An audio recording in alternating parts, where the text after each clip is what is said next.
Le second tube du tunnel du Fréjus a été inauguré en grande pompe par le ministre des Transports, Philippe Tabarot, et son homologue italien, Matteo Salvini. Un ouvrage estimé à 700 millions d'euros, terminé après 16 ans de travaux. Une seconde galerie de 12,9 km qui permet de séparer les deux sens de circulation et de renforcer la sécurité. Pour moi, c'est un aspect de sécurité, de savoir qu'il y a maintenant deux tubes séparés avec des bypass qui les réunissent.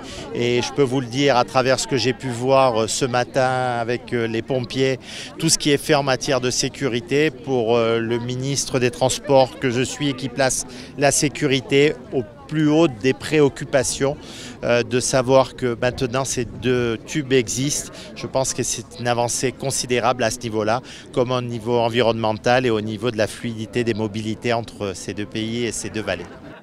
Un aménagement transfrontalier mis en place pour des raisons de sécurité, sans objectif d'augmenter le flux de transport. Chaque fois, cela renforce le côté lien social, mais également lien économique. Donc nous pouvons gager qu'avec ce nouvel équipement, ces liens soient améliorés.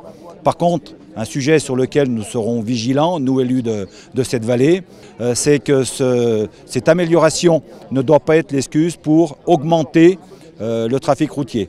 Je rappelle qu'il y a un certain nombre de textes, un certain nombre d'engagements dont l'État français est le garant côté France. La sécurité qui passe aussi par la formation des forces de secours. Le tunnel du Fréjus a son service sécurité propre, franco-italien, différent des secours publics extérieurs, et qui est déjà habitué donc, à intervenir dans le tunnel du Fréjus.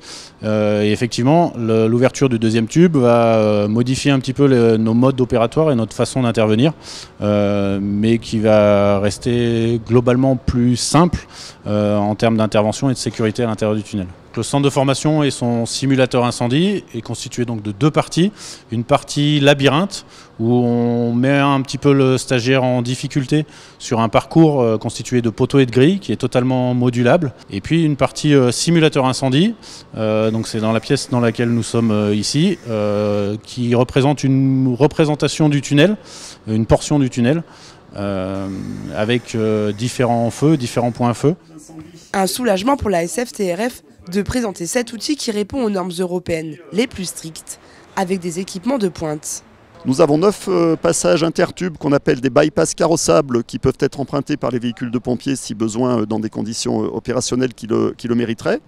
Et nous avons par ailleurs fortement augmenté la sécurité de tous les équipements électriques avec de nouvelles stations techniques qui sont au nombre de 11, dans lesquelles on en a profité pour rénover également tous les équipements du tube existant.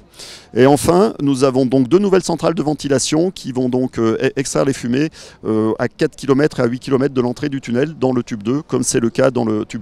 Une pensée particulière aux juilletistes qui seront partis à double sens et qui reviendront dans une galerie neuve à sens unique. Pas d'inquiétude, vous êtes sur la bonne route.